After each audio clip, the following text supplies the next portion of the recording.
अगर यतीम बेवा मिस्किन अपंग अपाहिज लंगड़े लुल्ले और वंचित बहुजन आघाड़ी का बहुत बड़ा रोल है, पूरे बहुजनों का उनके लिए खासदार में बहुत बड़ा रोल है।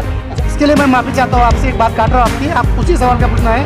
लेकिन मेरी गुजारिश है हमारे साथ इम्तियाज जलील साहब से, वक्फ बोर्ड के अधिकारी से, फौजिया खान मैडम से, हम ये वक्फ बोर्ड के ज़मीनों को 2016 से लड़ रहे हैं।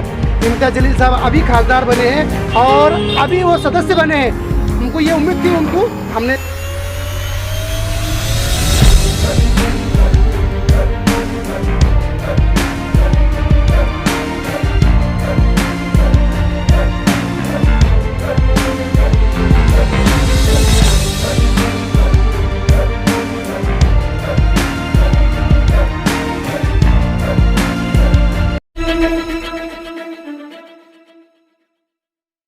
आपको जो भी एप्लीकेशन लेना है तो कॉन्ट्रैक्टर की तरफ या जब भी काम चालू रहेगा होटल में आप अपना ये एप्लीकेशन दे सकते हो। ये काम हमारे एमएसबी की तरफ से नहीं चल रहा, इस जो भी जगह अपने सुपरविजन में काम चल रहा है। एमएसबी तो देखेंगे सर, सुपरवाइज कर रहा है, जगह किसका है, निर्माण भारती का है या नहीं, वो काम को सुपरवाइज कर रहे हैं आप। बाकी ये आपने इसमें कोई रोल नहीं, जबकि हमारे हम उनसे बात करते हैं कि गैजेट की कॉपी हमारे पास, ये मस्जिद की हमारे दरगाह की जमीन है। ठीक है, उनसे जो है ना, जो मालिक से अपन जो तुम्हारा ऑब्जेक्शन आया था वो हिसाब से हम उनसे बात करेंगे। आपकी क्या करो, ये पूरे पेपर का एक सेट जो है ना हमारे पेपर में दे दो, वो पूरा पता होगी सब केस समझ।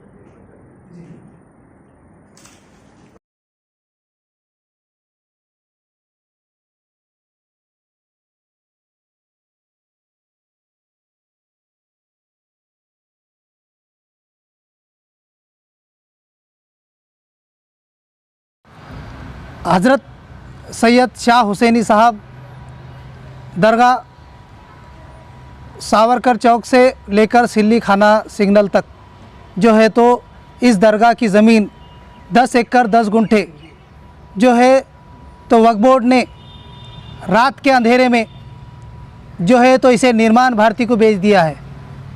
और फिर वक्फ बोर्ड कहता है कि हमारे पास कोई इनकम सोर्स नहीं है और हम किस तरीके से उन बेवा, गोर, गरीब, यतीम, यसीरों को कहाँ से हम मदद कर सकते हैं, या मौज़न को किस तरह से पगार दे सकते हैं, इमाम को किस तरीके से पगार दे सकते हैं।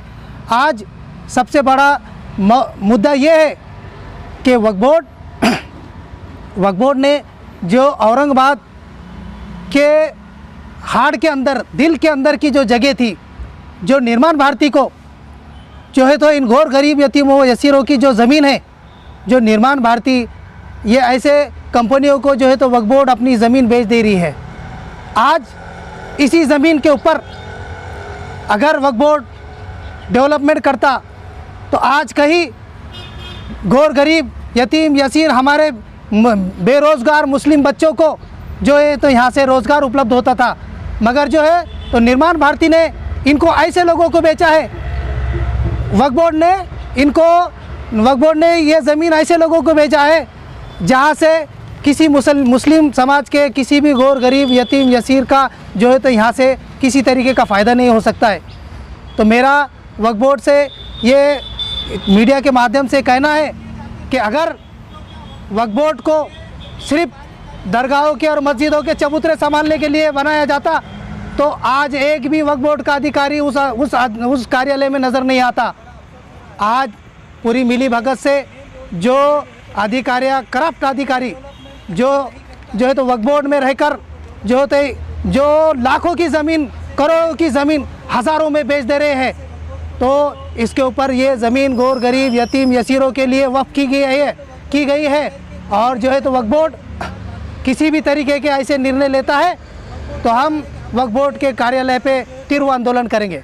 लेकिन आपको नहीं लगता क्या 10 एकड़ ज़मीन बिकने के बाद में आपकी आंखें खुल रही, 5 गुंठे के रास्ते में आप लड़ रहे, तो अब मुनासिब है लड़ना है कि 10 एकड़ जब बिक रही थी जब लड़ना, आपकी आंखें इतनी लेट क्यों खुली? देखिए, हमारी आंखें तब खुली है जब वक्फ बोर्ड ने इस ज़मीन को रात के अंधेरे में बेचा है। अगर आप इसकी रजिस्ट्री उठाकर देखेंगे तो इसकी रजिस्ट्री इतवार के दिन की गई है। मेरे पास इसके पूरे पुरावे हैं और मैं आपको पुरावे के साथ बात कर रहा हूँ। आपका ऑब्जेक्शन सिर्फ दरगाह के लिए है कि मेरा ऑब्जेक्शन ज़मीन के लिए है? मेरा ऑब्जेक्शन आज इसलिए है कि अभी अभी आपका जो जगह ये दरगाह पे हम खड़े हैं सिर्फ इतनी जगह के लिए ऑब्जेक्शन है कि पूरी ज़मीन जो 10 एकड़ बिकी है उसके लिए आप फाइट कर रहे हैं? देखिए, मैं इस निर्माण भारती से जो लड़ रहा हूँ, और वक्फ बोर्ड रियल ये काम वक्फ बोर्ड का है। वक्फ बोर्ड ने 2005 में जो है तो पिटीशन दाखिल किया, मगर वक्फ बोर्ड इतना सोया है कि 2005 में स्टे लाने के बाद भी जो है तो निर्माण भारती का यहाँ पे डेवलपमेंट का काम चालू है। और माननीय खासदार वक्फ बोर्ड के मेंबर भी है, तो क्या आप माननीय खासदार साहब से जाकर मुलाकात करेंगे इस मुद्दे को लेकर? देखिए, खासदार साहब से मुलाकात का जो हम जो है खान मैडम से मुलाकात करेंगे। देखिए, हम जो है तो वक्फ बोर्ड से हमने राब्ता किया है, वक्फ बोर्ड के सीईओ से हमने बात की है, और जो है तो आप खासदार साहब तो बड़े आदमी हैं। या फिर अपने नेताओं पे भरोसा नहीं है आप? देखिए, नेताओं का काम नहीं है। देखिए, नेता अपनी जगह पर है, मगर जब तक हम ये मैसेज को समाज तक नहीं पहुंचाएंगे कि वक्फ बोर्ड के ज़मीन के साथ किस तरीके से व्यवहार किया जा रहा है, जब तक ये समाज को नहीं मालूम होगा, जब तक समाज जागरूक नहीं होगा, तो ये कोई नेता कुछ भी नहीं कर सकता। नहीं, लेकिन समाज भी जान चुका है कि नेता जो है तो कितना पानी में है। नेता जो है तो डबल गेम खेलते, एक तरफ जो है तो वक्फ बोर्ड की ज़मीन बेवा यतीमों को देने की बात करते हैं, और वही नेता जो है तो ज़मीन को बेचने का भी काम करते हैं अंधेरे में। देखिए, तो जनता जाएगी किधर? मैं आपको एक बात बताना चाहता हूँ कि इससे पहले इम्तियाज़ जलील साहब ने आवाज़ उठाई थी क्रांति चौक के वक्फ बोर्ड की ज़मीन का, जो टिल्लू महाराज की ज़मीन है, और जो है तो राजभोग बोल के एक होटल है, और उसके बाद में सैमसंग बिल्डिंग है, उसके बाद में SBI बिल्डिंग है, जिसका हाई कोर्ट का फैसला आ चुका है कि जो है तो ये ज़मीन जो है तो वक्फ बोर्ड ने ताबे में लेना चाहिए। मगर एक बार जब आमदार थे इम्तियाज़ जलील साहब, जब उन्होंने तमाम शहर के नौजवानों को लेकर जो है तो उस जगह पर आए, और जो है तो उस ताबा लेने की बात की, और जो है तो कुछ लोगों को वहाँ पर जो है तो ताबा दिलाकर जो है तो बाद में उस विषय को बंद किया गया। तो मैं आपके मीडिया के माध्यम से ये बताना चाह रहा हूँ कि आप लड़ाई लड़ रहे हो, क्यों बंद कर दिया गया? तो मैं वही बताना चाहता हूँ ना कि हर बार आवाज़ उठती है, तो मगर वही पूछ रहा हूँ आपको, क्यों दवाई बाद में आवाज़ क्यों बंद हो जाती है? अब ये तो वही जान सकते हैं ना भाई, मैं क्या बोलूँ उसके ऊपर। अब उन्होंने आवाज़ उठाई, और जो है तो ताबा लेने की बात आई है। जब आप आमदार थे, लेकिन आप अल्लाह ताला ने आपको खासदार बना दिया है, फिर भी, और उसके बाद में जो है तो फैसला भी जो है तो हमारे हक में है, जो है तो फैसला हमारे हक में आ चुका है कि आप ये जगह खाली करके जो है तो कब्रस्तान 17/9/72 सिटी सर्वे नंबर 17/9/72 कदीम मस्जिद कब्रस्तान, ये ज़मीन कदीम मस्जिद कब्रस्तान की है। इस तरह के का उसका जजमेंट है। चलिए, आखिरी सवाल, दरगाह के लिए कब तक फाइट करेंगे? जो डीपी यहाँ पे बैठने देखिए, वाले हैं, उसको लेकर के एक दो शब्द कहिए, आप क्या कहेंगे? मैं निर्माण भारती ने जो 10 एकड़ 10 गुंठे के ऊपर जो अपना अतिक्रमण किया है, भले उसके पास ये डॉक्यूमेंट है कि उसने जो है तो ये खरीदी खत किया है। मैं आपका ही जवाब दे रहा हूँ कि खरीदी खत किया है, मगर वक्फ बोर्ड ने उसके ऊपर स्टे लाया है, और स्टे लाने के बाद में निर्माण भारती अवैध तरीके से जो है तो यहाँ पर जो है तो बांधकाम कर रही है, तो हमारा उसके लिए विरोध रहेगा। और कुछ काम चालू नजर नहीं आ रहा है, निर्माण भारती का कोई बंदा यहाँ नजर नहीं आ रहा है, आप बोल रहे हैं कि काम चालू किया है। नहीं तो काम अभी जहाँ पे काम चालू है, बिल्कुल वाजिब है, और आपके सवाल का जवाब देना चाहता हूँ मैं। ये है कोटेशन, काम चालू, ये डीपी का कोटेशन है। यहाँ आकर MSCB के अधिकारी कर्मचारी आकर यहाँ सर्वे करके गए। आप कभी ये बिल्डिंग बनने के बाद में आपने आवाज़ उठाया, तुमने आप भी बोले कि बिल्डिंग बनने के बाद तुम आवाज़ उठाते हैं, ज़मीन बेचने के बाद तुम आवाज़ उठाते हैं, लेकिन आज जो है तो डीपी बैठने से पहले हम ये आवाज़ उठा रहे हैं कि यहाँ डीपी मत डालो, ये ज़मीन जो है तो दरगाह की है। ये जो कंपनी है, जो हमारे भाई को तुम बार बार सवाल कर रहे हैं इस चीज़ का, ये कंस्ट्रक्शन भरने के बाद में तुम बोलेंगे बाद में तोड़ते रहेगा, लेकिन मेरे को बताओ औरंगाबाद जिलों में 3 से 4 जगहों वक्फ बोर्ड ने ज़मीन पे ताबे लिया, ज़मीन ताबे लिया। क्या बोले? ये जो लेटर है, ये लेटर में क्या लिखा ये लेटर के अंदर जो है तो अभियंता का आदेश है कि यहाँ पर डीपी का कोटेशन दिया जाए, और डीपी यहाँ फीड करने के लिए परमिशन दिया गया है। यहाँ पर सेल डीड लगाई गई है, ये कंपनी के नाम की। यहाँ पर जो है तो उसका सेल डीड का पूरा कोटेशन का पावती भरी हुई है। ये कोटेशन है MSCB का, ये पूरा ऑर्डर दिया गया है। मैं बार बार बोल रहा हूँ कि औरंगाबाद ज़िले में क्या पूरे महाराष्ट्र में वक्फ बोर्ड की बहुत ज़्यादा ज़मीन है, लेकिन औरंगाबाद को कामयाबी मिल रही है गरीबों की दुआओं से। और गरीब जो दुआ कर रहे हैं ना, इनके ऊपर आशा लगा के बैठे हुए गरीब कि भाई वक्फ बोर्ड की ज़मीन खाली होने के बाद आप लोग को वहाँ 2 रूम का तो भी प्लाट मिलेगा, वो दुआ कर रहे हैं। और 3 जगह अभी तक ताबे मिले वक्फ बोर्ड को, फिर वक्फ बोर्ड ने अभी तक क्या किया, गरीबों को सेल डीड करके उनसे महीने में सालाने में पैसे लेना चाहिए और उनको प्लाट देना चाहिए।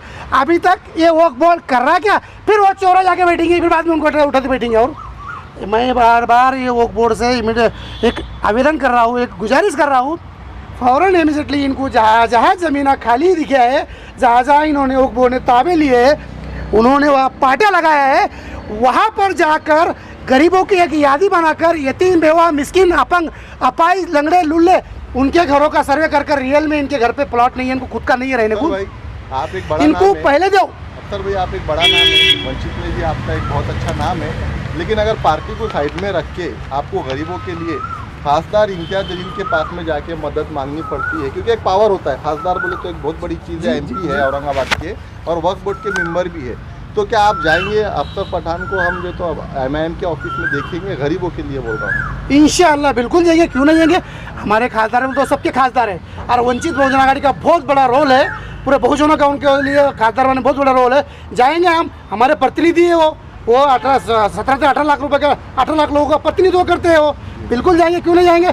जब भी हमारे ऐसी कोई परेशानी आएंगी समाज के लिए, हमारी कौम के लिए, तो हम बिल्कुल जाएंगे उनके पास। ये ज़मीन, ये दरगाह की बात कर रहा हूँ, जैसे अगरचे ये दरगाह का मैटर लेकर आप जाते हैं कि यहाँ पे DP मत बैठने दो और यहाँ पे एक निर्माण कर दीजिए दरगाह के लिए, इसके लिए मैं बोल रहा हूँ। बिल्कुल जाएंगे, उनके कान पे डालेंगे हम, यहाँ पर एक कोटेशन बताएंगे, पेपर बताएंगे उनको, हमको उनको बोलेंगे कि फ़ौरन आप खासदार हो, आप MP हो हमारे औरंगाबाद के, फ़ौरन इमीडिएटली इसके ऊपर जो तो एक्शन लो। और यहाँ पर DP नहीं बैठना चाहिए। पहली ज़मीन पूरी बहुत बड़ी 10 एकड़ कुछ तो भी ज़मीन थी, है अब थोड़ी सी बची हुई है, वहाँ पर भी जो है तो ये लोगों ने, कर्मचारियों ने MSCB के आकर सर्वे करके चले, खुद बड़े बड़े अधिकारी आके सर्वे करके चले गए। इसके लिए मैं माफ़ी चाहता हूँ आपसे, एक बात काट रहा हूँ आपकी, आप कुछ ही सवाल का पूछना है, लेकिन मेरी गुजारिश है हमारे साहब इम्तियाज जलील साहब से, वक्फ बोर्ड के अधिकारी से, फौजिया खान मैडम से, नवाब मलिक साहब ने हमको बहुत अच्छा खासा साथ दिया है, लेकिन उनके ऊपर कुछ मुसीबत आने की वजह से हमारा उनका कांटेक्ट नहीं हो रहा है। हम ये वक्फ बोर्ड के ज़मीनों को 2016 से लड़ रहे हैं।